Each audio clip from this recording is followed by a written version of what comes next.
Wahai junjungan kamu Nabi Muhammad, Ana Abdullah yang benar dan amanah, berbandung kepada keluarga dan para sahabatnya, berbandung kepada keluarga dan para sahabatnya.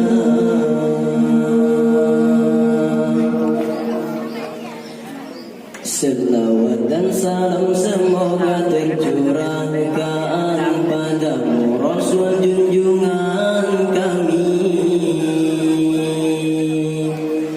Selawat dan salam semoga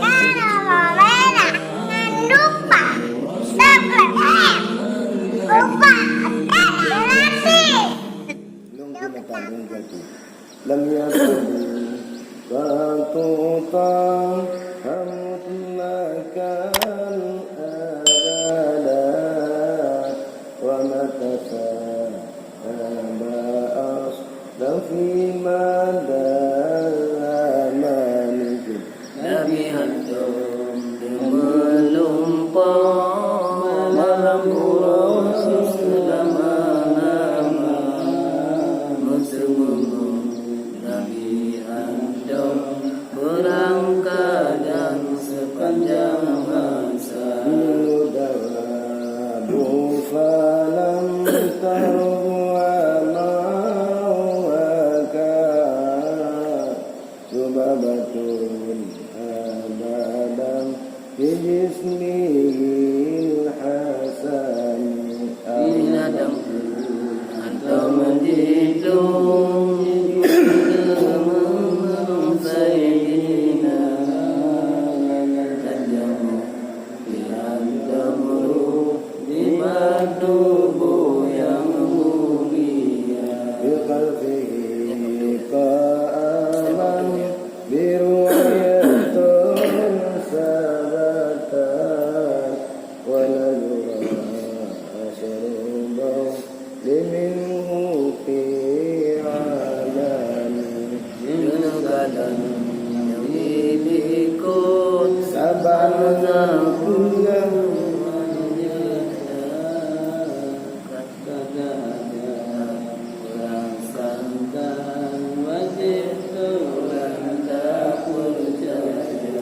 wa qalbuhu lam yanam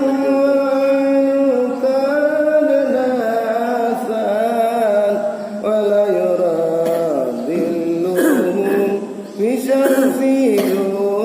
fatani Ada Nabi hendak dengar dan berdua ada membayang dan alam aura bila takkan lupa fauqad ala taqma idza jalasu inna wiladati sif yadami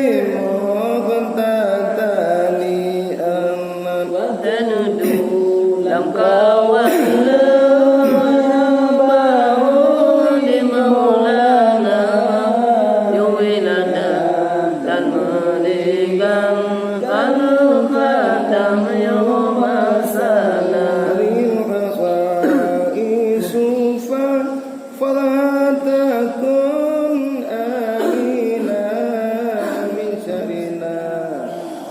وسرك ومن محاني وكنت لا تزك النبي ولا تريد هدى عفا يزيدنا tutung karam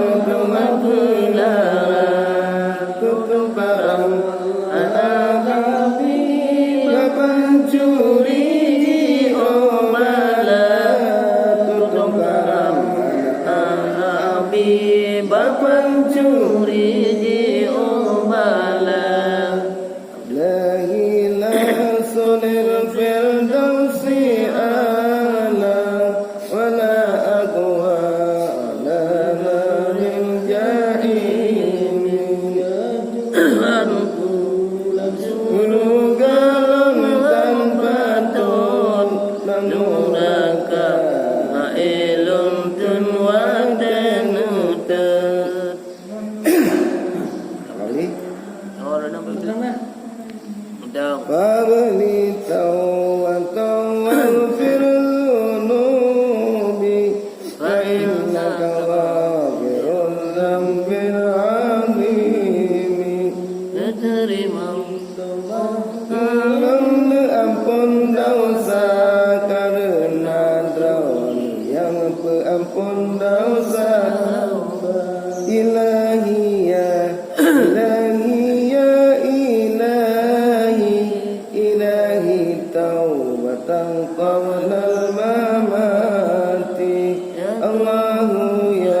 Sehingga